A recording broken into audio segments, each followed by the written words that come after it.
Good afternoon, folks. Welcome into episode number 30 of Clark After Dark here. It's we can say it now. It is a beautiful Tuesday afternoon. Folks, the weather was just absolutely horrendous for the last 5 or 6 days or so. It's just not been good. We were wiped out. Mother Nature was not playing kind of dirt track racing really anywhere in the country. I think about the only folks that got a race in was the Hunt the Front series, the Talladega Short Track. They raced on Friday and Saturday night this past week and had 54 cars strong. And that kind of goes to show you when everybody's rained out 2 weeks in a row and everybody wants to race, they'll find somewhere to race, even when it's a place like Talladega. That's not a shot at Talladega, but everybody kind of knows. And Talladega's kind of had a history of not necessarily being the best racing in the world. But I'm not taking shots at Talladega. But 54 cars, though, can't shake a stick at what Hunt the Front's got going on. That's pretty badass and hell of a turnout. Mac Daddy Del McDowell got the win on Friday night. And then on Saturday night, Cortland will have to tell me in a minute because my mind just blanked me one more time.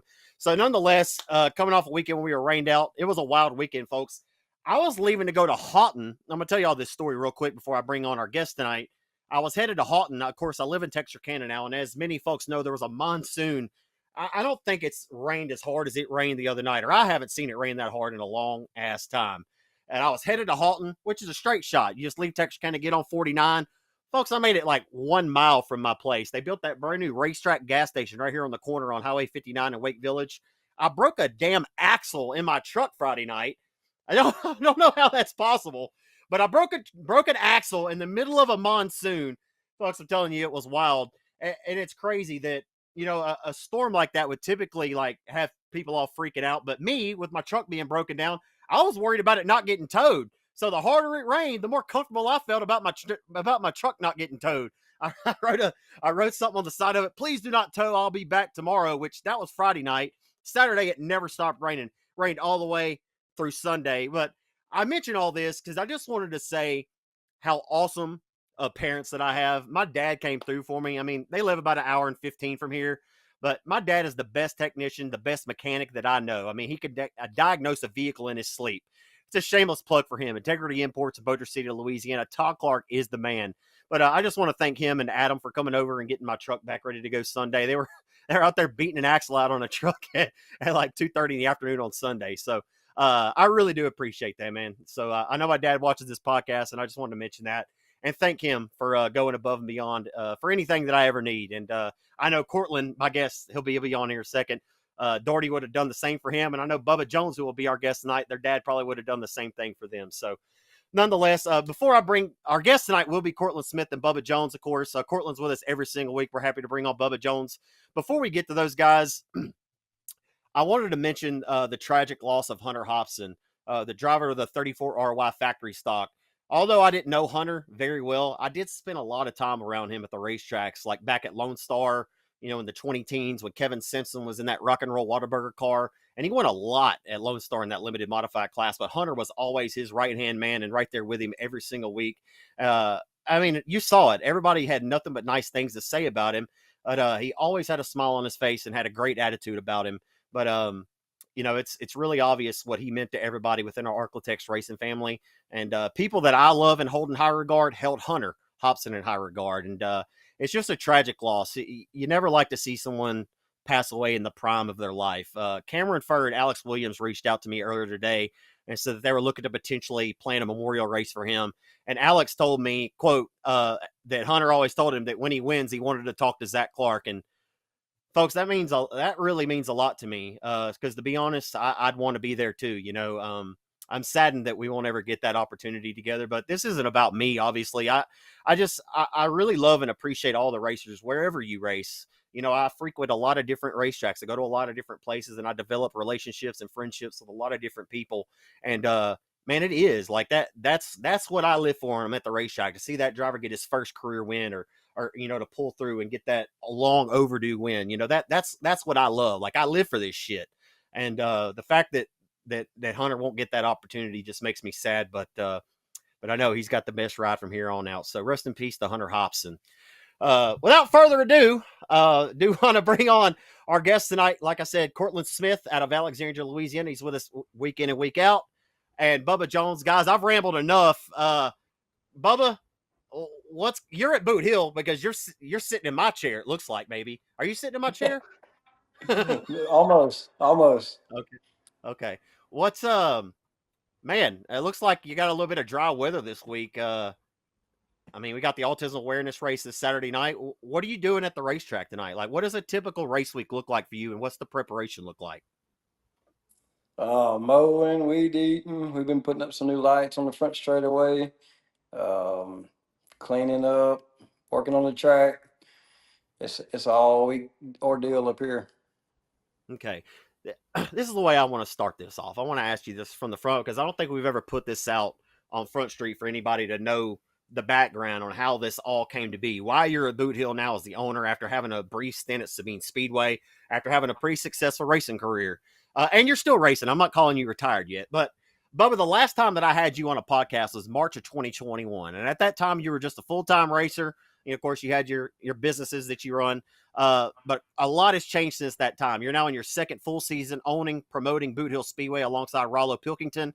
I want to know how you and Rollo's relationship formed into track ownership and how that friendship has helped y'all evolve into ultimately Boothill Speedway being the number one USRA rated track in 2024 and having success. Because, like, I'm not real sure that you just do this with just anybody, Bubba. Like, y'all both have backgrounds in business ownership and y'all are have a really general understanding of how this sport operates. But kind of tell me about you and Rollo's relationship and how it got to this.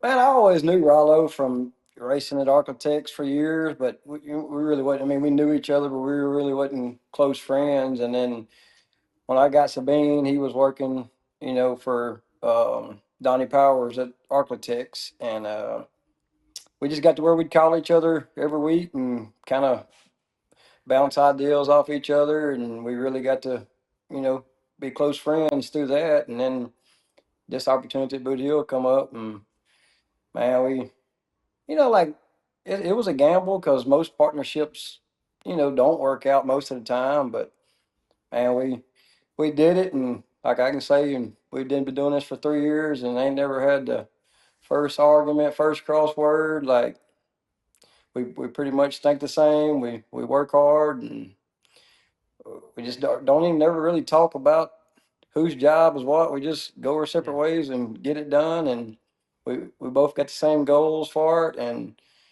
just work hard and try to get them done and improve on stuff every week. So y'all have a really good rhythm and understanding of like at this point of what needs to be done, and I know y'all can't do it as well. Like his mom, Miss Nancy's always up there helping your mom.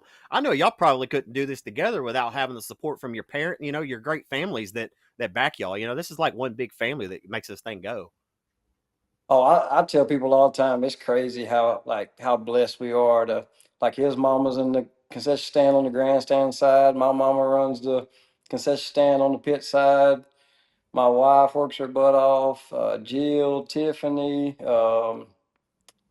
just, I mean, it takes a slew of people, and then all the friends that we got. If we have something that majorly needs to be done, like they're one phone call away, and it looks like a army coming down the road. They're just we just blessed to be. We couldn't do without them. I can promise you that. We do get all most of the credit for it, but it's a lot more people involved than just me and Rollo. Yeah, Bubba, I think you hit the nail on the head right there, and that's something that most racers don't really understand. Is just, you and Rollo did this. You had Sabine, Rollo had Architects, and y'all come together and form Boot Hill. I don't think the general racer and the general public just understand how much of an undertaking it is running just a normal Saturday night dirt track.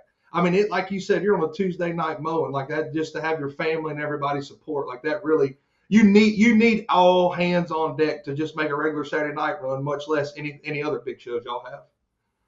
Oh, that's correct. Like it's like obviously mine and Rollo's wife had to have a lot of patience. Like we're on race week, we're here all week long and all season. Like it don't never quit. And like my wife and his wife they don't never really gripe too much. They understand that this is what we signed up for, and this is what we're gonna do. And my kids and Rollo's kids, and like it's a lot of time away from family, but this is what we want the best track around, and we're gonna work to get it.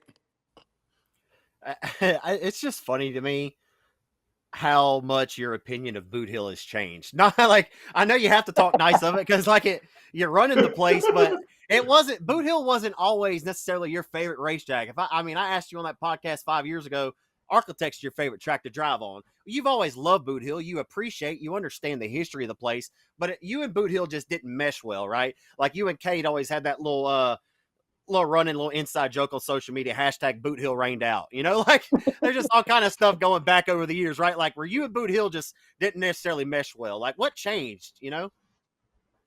I told people all the time when we bought this place, and they said, "Why'd you buy Boot Hill?" I'm like, "So I ain't got to race there no more."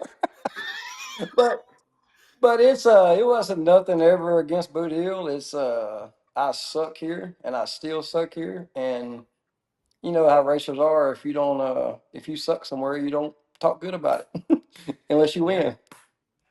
Yeah. You did win that backwards weight, that 2013. You won a race going backwards at Boot Hill. Do you remember that? I do remember that, and I won a regular feature here, and Yeah, the you reason did. I did was because I was running sixth, and the fifth place car took the first place car out, and the first place car hit the second and third place car, and I won. I'm pretty sure I remember. I was there, but yeah, that was one of the more wild ones, of course. And I think that was before the 10,000 came about. But I think it was like that year, wasn't it? I don't remember. You probably don't remember if I I don't, don't. But but I tell you, like, and Cortland will vouch for me on this. Like, Boot Hill is and it has been for years. It is the hardest place to win at. Like, the competition is crazy how good everybody is up here, and like, it ain't no slow cars. It's if you win at Boot Hill, like, it don't matter if it's a regular Saturday night show, like in any class, you have earned it. how, Yeah, that I'll let place is. go ahead. Oh, go ahead.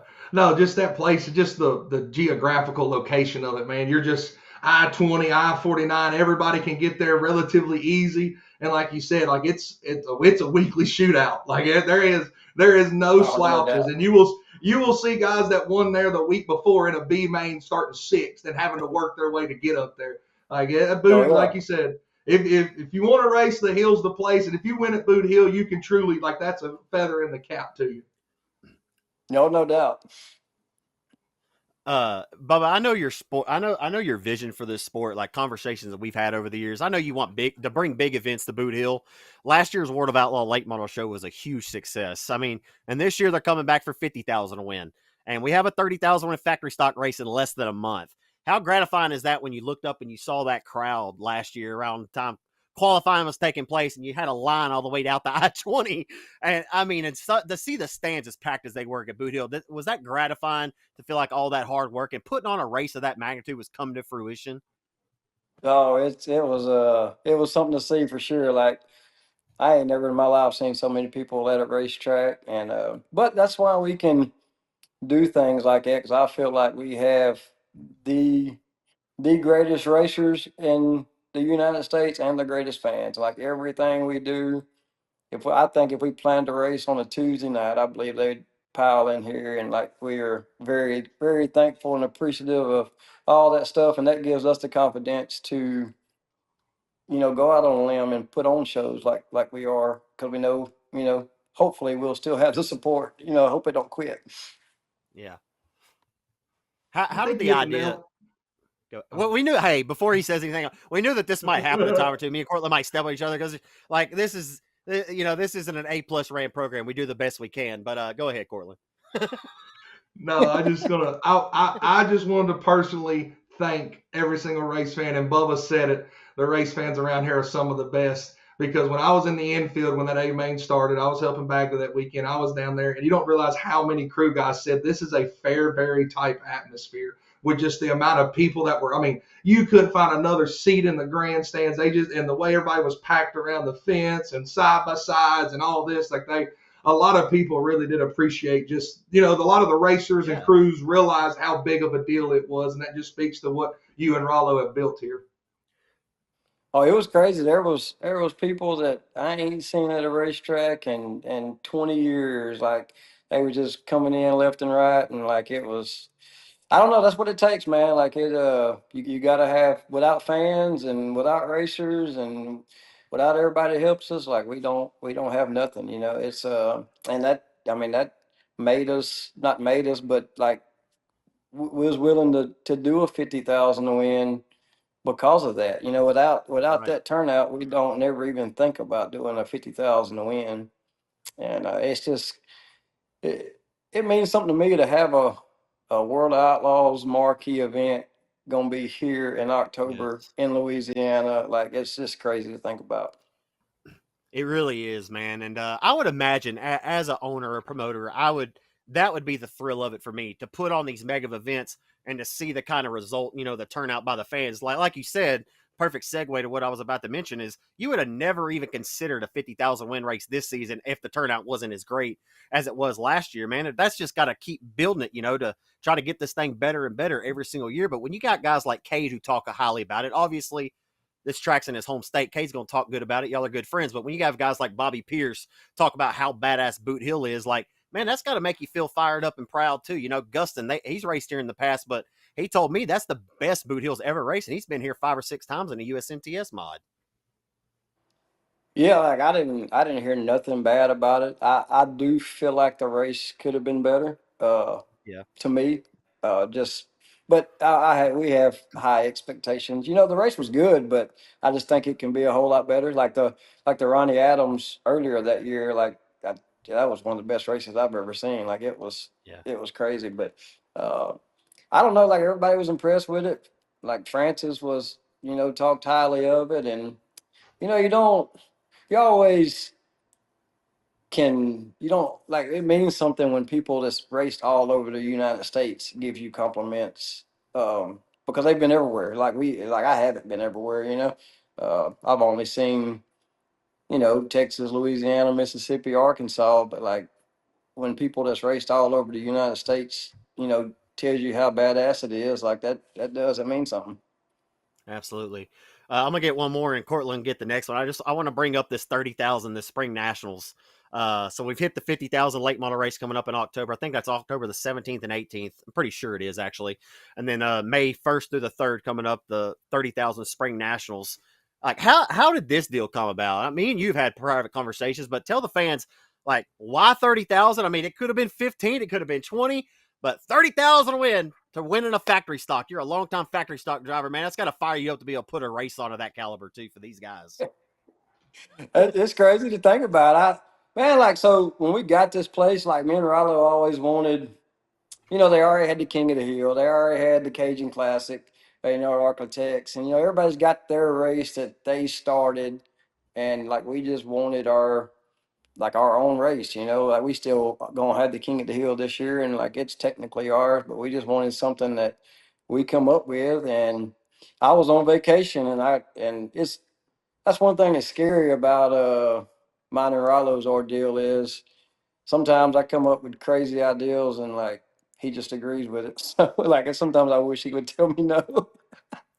But I told him I said, "What do you think about And I don't know why. Like Chatham, Super Big gave a 20,000 to win, so you had to go bigger 15, I than think. that. Yeah, And well, it was 15, but it was going to have 21 year, I thought. that's right. And Yeah.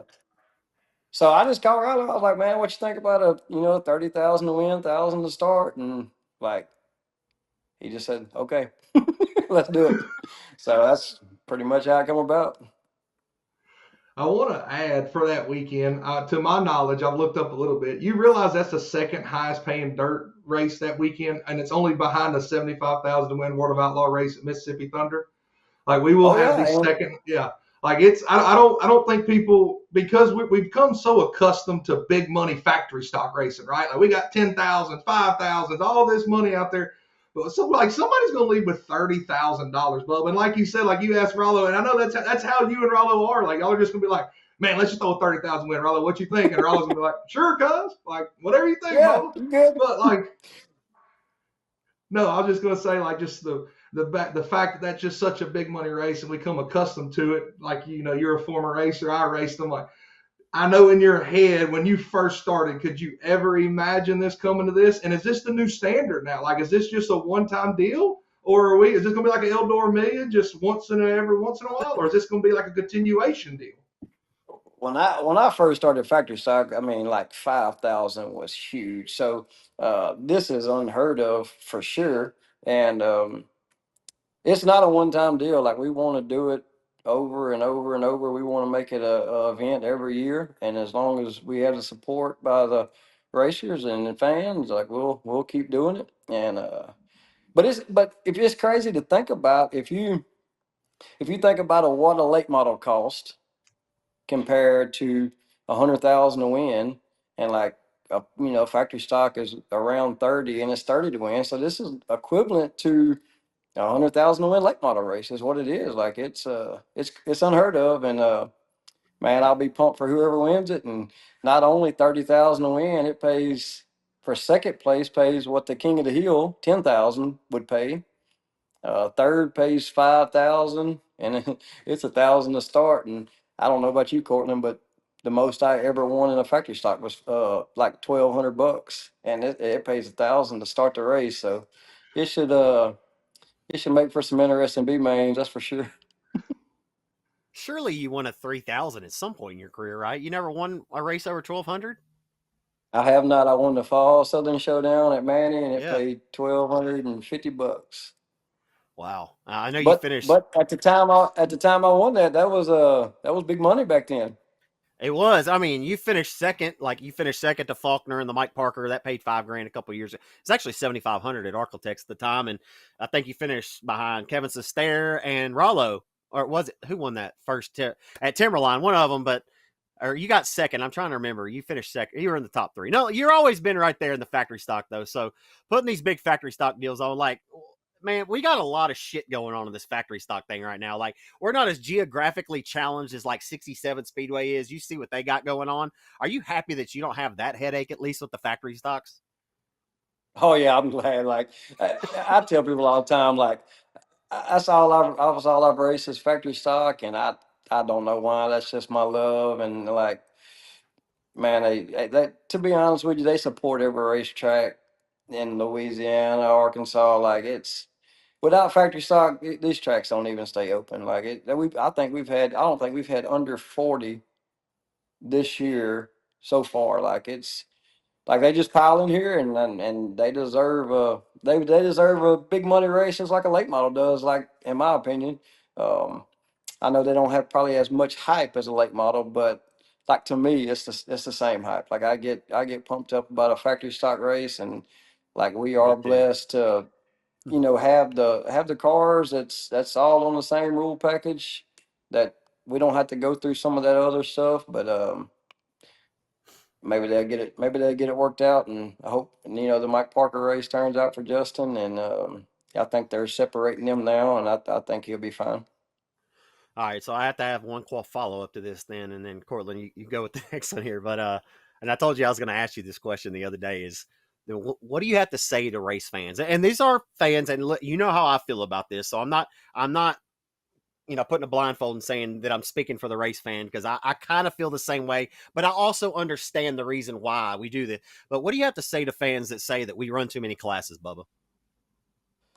Um, well, I don't agree with it. I think some tracks run too many classes. That's got Yeah. 8 or 9 cars, but you just take like last weekend, we have 162 drivers in the pits.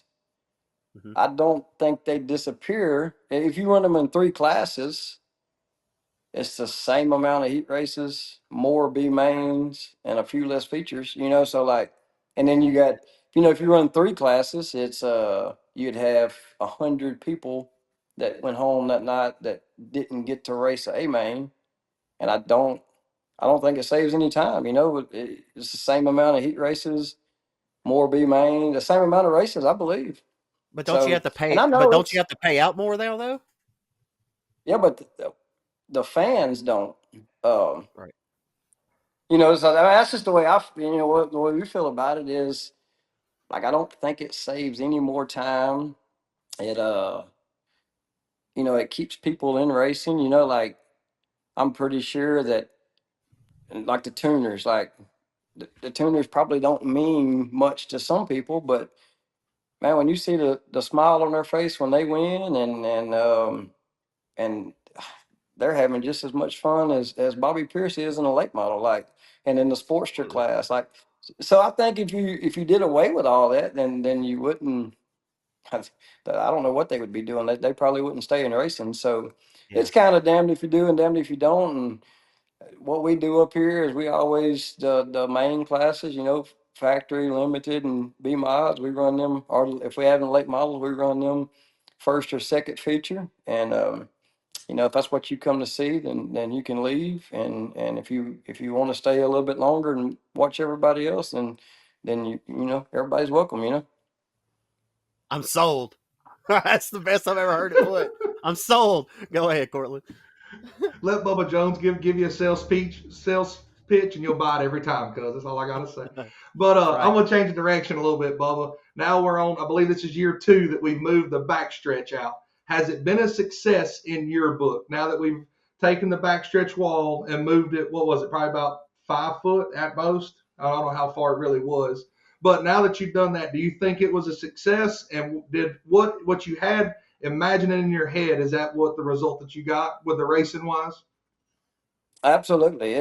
We moved it about 10 feet at the widest point. And one thing that's always been wrong with Boot Hill is if you come off the high side and turn two, you couldn't. So it kind of funneled everybody down to the bottom. And then when you get every car running the bottom, it's gonna rubber up easy. And like, man, like I've seen such good racing since we moved the wall, and a lot less wrecks. Like, I wish I had a number on it, like how many less wrecks it is today than it was 5 years ago. Like, it's crazy. But no, that was money well spent. And I think we needed to do it and had to do it to, because you just can't put on these big races when you don't have good racing. Like, that's like, That's people right. don't want to travel to run right around the bottom in the rubber and beat and bang, and like, it's made a world of difference, and we're glad we've done it.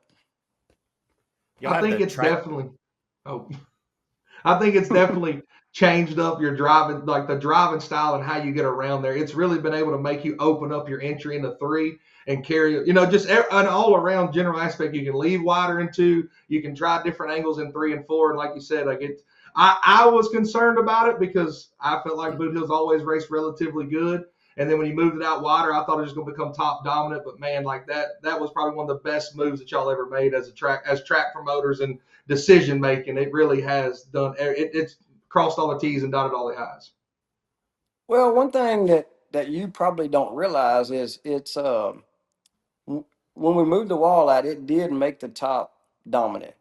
But once we got the top so good, we was able to move the tire. The tires in the infield is probably 12 to 14 foot farther in the infield than they used to be, and that just made the track so wide. I can remember uh, maybe 3 years ago, the late models tried to do a 4 wide salute at the Ronnie Adams, and they could not do it. That's how narrow it was, going into the turns. And now, like, it's way wider than people, remember it, because, sometimes you just don't remember what things used to be. And, but as soon as we moved that wall out, like, we was able to move the tires down, and, you got plenty of room to race now, and it's just way better. Do you still live in Manny? I sleep in Manny about 2 days a week, but I Okay. feel like I live at Boothill. Yeah, that was my question. Because you're at Boot Hill right now. I would imagine, because I travel a lot from Texarkana to Shreveport, because my family lives in Halton area. I go down 49 a lot. I imagine that you spend a lot of time headed down Highway 1 or 71 anyway. So I'm sure you spend a lot of time on 49 that up way and 71 a lot throughout the week.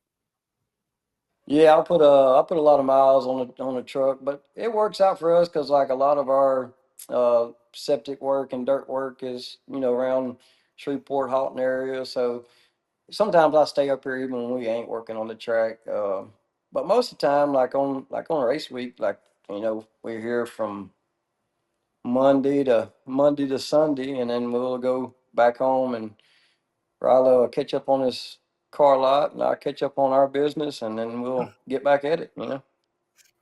All right, I have another question. Well, you never really know where this thing's going to head, so I'm gonna ask you another question.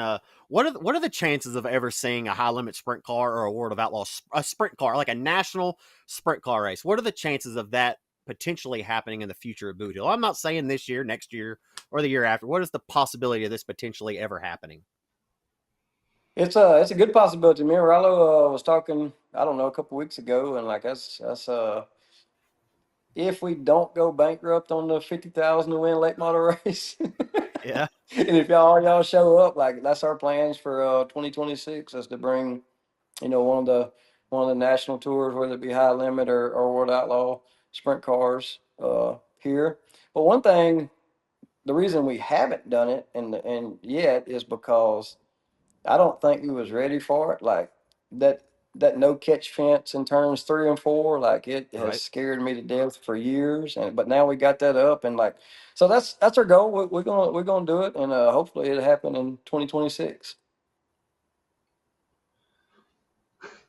Oh, no, it's, no, we're good. The whole idea when you took this over and you and Rollo teamed up, like that was your whole goal in mind, right? Is to make Boot Hill a Fairbury of Volusia type place. Now I know it takes years and years and years to build upon that, but I'm assuming that your goal in mind was just like you said. We're gonna have a World of Outlaws late model race. We're gonna have a national tour and sprint car race, and by golly, we're gonna have a $30,000 factory stock race. Like, we're building to our prime Boothill Speedway if y'all as y'all imagined it when y'all first started, huh? Man, I look at it as kind of like shit. It's I think it's the racer in you. Like when you're racing, you want to be better than the next guy. You want to be the best, and that's kind of the way we look at the racetrack. Is like we're not. I don't. I want it to be. I want it to be talked about all over. I don't. I just want to get better and better. And Rollo's got the same way of thinking. Like we just ain't satisfied with the regular. I want it to be known nationally and. I don't know if we'll ever be satisfied, to be honest with you. Like it seems like we got a new project going on every week. I love it, man. I think y'all both still like having the experience and having success in the race car that y'all had over the years in different classes, but being around the sport and knowing different people within the sport, I think has helped y'all be knowledgeable about what kind of events you can put on and kind of press that threshold a little bit of what you can do and where you can take this place too. But man, I love it, dude. I'm really excited that you guys have this place. I was in rehab, like full disclosure. I was locked up in rehab whenever I found out, and everybody knows about all this, so I don't have to get into the explanation of that. If you didn't know, I went to rehab, and go back and listen to the very first podcast when I got out in 2023, and it'll explain it all for you. So if you weren't aware, so that surprised you. But when I was in there, Bubba, Chris David and I talked on the phone a few times a week, and he said, "You won't believe this, dude, but Rollo and Bubba just bought Boot Hill." And boy, if I could have called you right then and asked you what the hell is going on in Provençal, Louisiana right now, like it blew my mind, man. Like I did not have Bubba Jones and Rollo Pilkington owning Boothill Speedway on my bingo card. Hell, I thought Linda Payne was going to own it until I died. So we, I ain't gonna lie to you. We didn't until it come up. Until the opportunity come up. Like me and Rollo always said, like we'd love to, do something together one day. Because like I see how hard he works, and then he come to Manny and raced, and like he's seen that I was doing pretty much everything by myself. Like, uh, so we wanted to get together, and then this come up, and I'm like, man, this is a no brainer. Like, perfect location. Um, and I'll say it, I tell him all the time, man, I got the perfect partner. Like I couldn't ask for nothing better, and because I mean we don't argue. Like we got a good team behind us, and like I hope we can keep it going, and we just blessed. We really are. yeah, and I got one more thing, kind of in relation to that is, like, I wanted to ask you what your overall current take or the state of dirt track racing, but in our area, that's really important. Boot Hill's doing really, really, really good right now. It is. Boot Hill's doing well. But there's a lot of racetracks around us that aren't necessarily doing as great as Boot Hill, and everybody's put Boot Hill up on this pedestal. Well, like, I tell you this all the time that, like, I want every track around to be as successful as Boot Hill. And I'm sure that now that you're on the ownership side of it, I'm sure you want every other racetrack around to do well too. Because I mean, that in turn helps your business as well. Oh, no doubt. It's important for all the racetracks to do good, and then, like I want them to do them good. And man, like it's a tough time right now. It's heck, everything's expensive, and like I just think if we can all hang on, like it's gonna get better.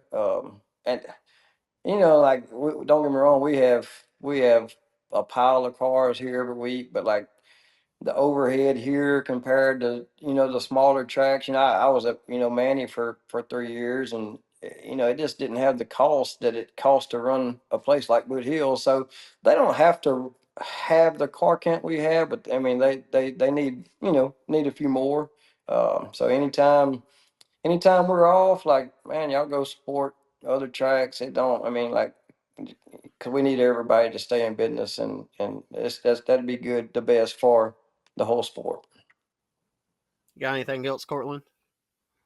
I'm gonna go with a more lighthearted question here. Okay, go Bubba, ahead. what is your biggest pet peeve on a regular Saturday night racing? Hell What is yeah. your biggest pet peeve? Is it the parking situation? Is it somebody trying to nip you at the pit pass shack, trying to blow by and sneak in? What is your biggest pet peeve on a weekly Saturday night?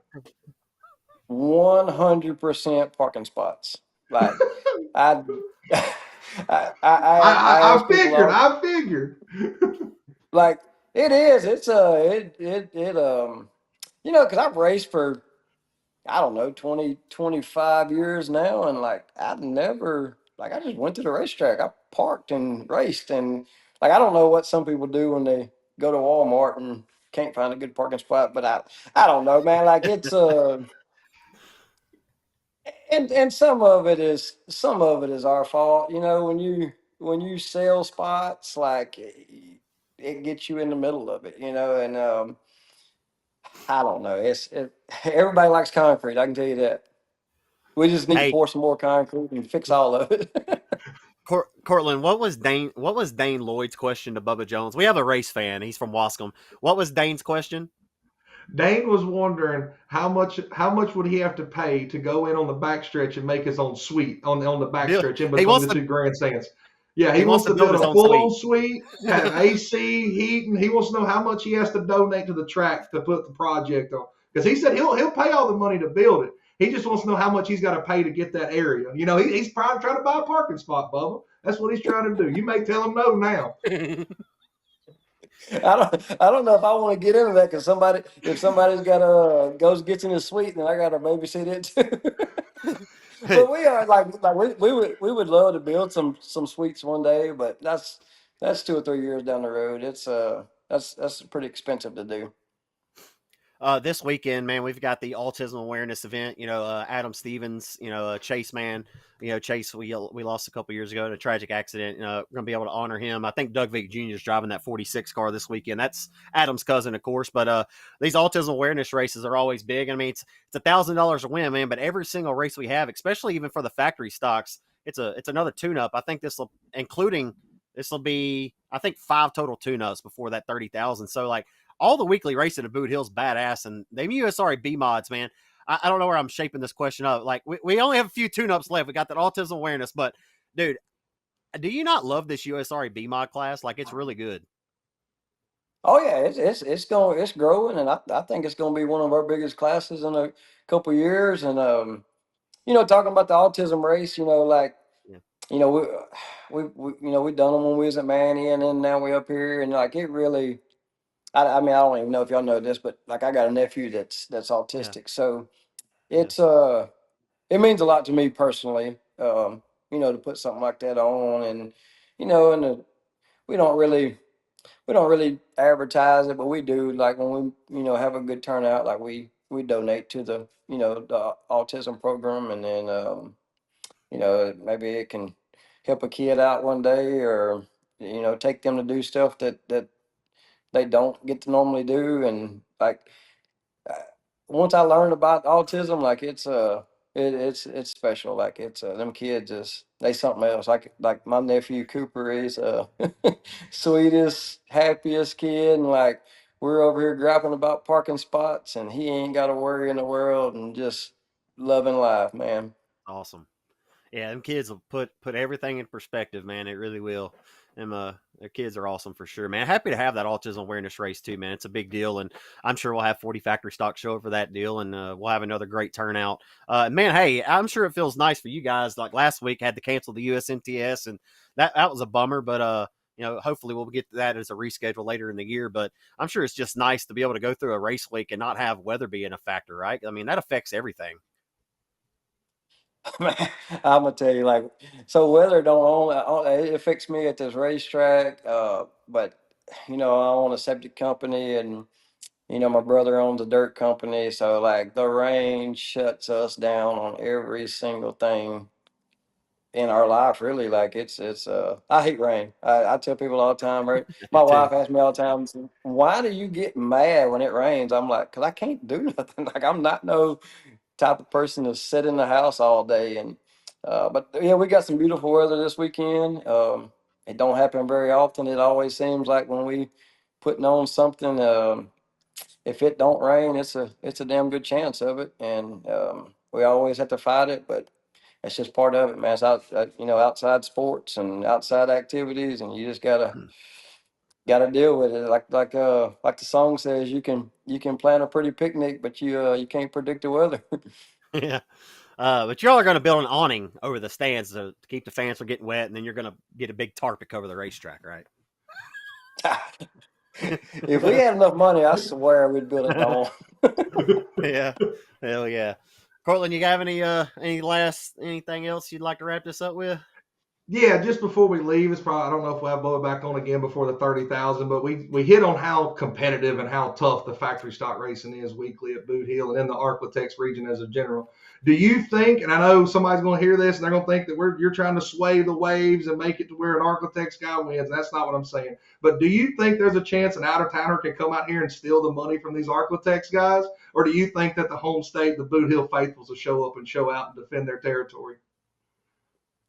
Man, I'll put it to you like this. So I don't get to watch the out of towners race every weekend. So I'm not saying they can't. They may be like something special, but I do know this, and I can speak on this because I get to watch it every single week.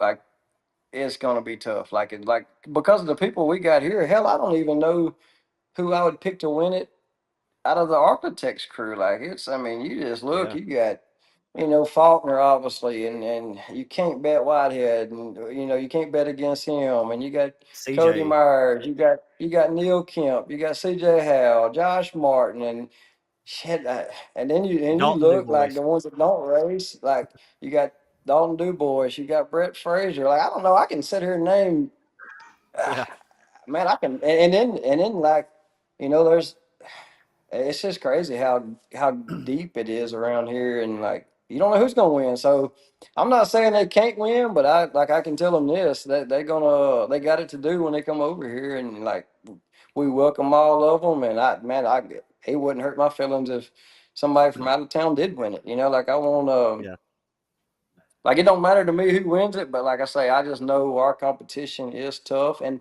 I think that's challenging to them because it's no surprise they know when they come over here they're going to be racing against the best, and like I think that's what makes them want to come. A lot of them, a lot of the true competitors, like, to be the man, you got to beat the man. Like, yeah, let's go do it. So it'll be good. I'm yeah. looking forward to it. Absolutely. I feel like it's wide open right now, too. I mean, Dalton's been really fast, but you named off 7 or 8 guys right there, just local guys who are going to be able to contend with him, and it's going to be fun. I am really looking forward to that race. It's going to be exciting. Just praying and crossing my fingers and toes that the weather is looking as great that weekend as it is for this coming weekend. Hey, man, I did have one thing that I wanted to ask you earlier. I didn't get to it, and I just want to ask you while we have you. As a track owner now, I wanted to ask you, has your mindset or your approach, like when you do go race, right? Just whenever you go race. I know you're going to race that B mod at some point this year, that CDR car. But does your approach to racing change at all now that you're a racetrack owner? Oh, 100%. Like, when I took over Manny, like, I had to apologize to the flagman because I mean, I done flipped him off probably 4 or 5 times, through the years, pissed off. And Yeah, then when you get on this side of it and all the griping about the calls and the flagman, like, all that goes out the window. Because, like, I can tell you right now, you couldn't pay me to do Jill, Tiffany, and Amanda's job up here in the tower. Like it's if anybody could live on this side of it, they would not gripe at a racetrack at all. If they seen the work that went into it, they would just race and have fun, and that's but nobody knows, so you can't expect that, and it's just part of it. You excited to drive that B mod? Uh, I am, but I don't know if you know this, but I don't know how to drive a Brand transmission. Uh, and so I, so if you see me pull on the track and stop, I'm not goofing off like I missed a gear. So just bear with me Okay. until the scores. If you're there to bear with me, I'm gonna get it in high one day. All right, then. Well, I remember the last time you attempted open wheel racing, you came to Architects in your first ever limited start and you won that thing and that express car. And then, I mean, you were on a roll in that deal. And then I don't know whatever happened to you in that limited deal several years ago, but man, you're rolling pretty good in that. So I expect you'll be pretty good in the B mod. And hey, Dana, that's a really good piece y'all got, man. And I'm sure that'll be something exciting for you. Just something a little bit different, man. Not the factory stock. Just get out there and get after it in something a little bit different. Have some fun, you know. Yeah, we're learning a lot about it. Like, Cade builds obviously he builds one of the best cars around, and but like on mine and Dano's deal, like we've never had that many adjustments, and like I don't know, it's like a damn puzzle up under there to me. I don't know what nothing does, so like I probably won't change nothing. Yeah. I'm Well, gonna have to man, I'm hey, gonna have to get Big Sexy over there to adjust on it. that's right. Hey, he'll do it. Hey, by the way, man, we got it. I don't know. I'm not gonna we'll talk about this some other time. This dude right here, man, we need to have him work into the infield at the 30K. He'd be an awesome pit reporter, I think. Just off top, I know. I He'd be good. He'd be I good. agree. I agree 100%.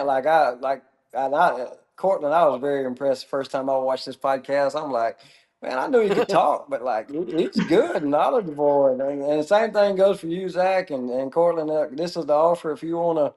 If you want to work to 30,000 and be an infield reporter, pit porter, like you're more than welcome, and we'd love to have you. Bam! Count Told you, me, baby. count, Yeah. count me All in, right. count Yeah. me in. It's I'm gonna gonna be give a the shout out to Donnie. We'll have to have a cuz counter start wrapping up, and I'll try to keep them to a minimum. But we'll have a cuz counter get started Oh up. yeah. Bubba, man, That's I appreciate go ahead if you have anything else. no, that's it.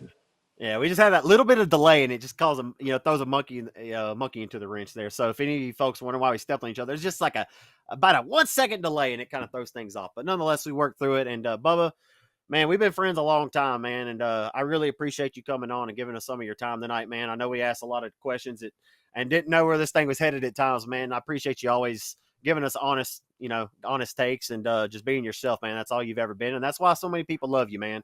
Is because you've always just been exactly who you are. Nobody's got to wonder what Bubba Jones thinks. Everybody knows what's on your mind, and if not, you'll tell them. So we appreciate that, man. Got much respect for you, and man, I'm really excited about the future of Boothill Speedway, and I'm sure Cortland feels the same. And we're really excited about this weekend's Autism Awareness Race. So that 30K, boy, we are chomping at the bit. We're excited about it. Thank you for the time tonight, man.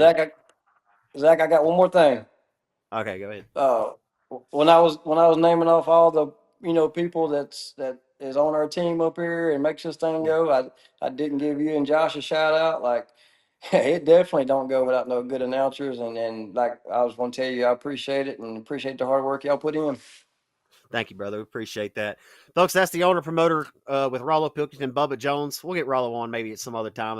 I think Bubba likes to talk a little bit more than Rollo does. Rollo doesn't like the social media. He doesn't really like talking if he doesn't have to. So that's why we asked Bubba to come on.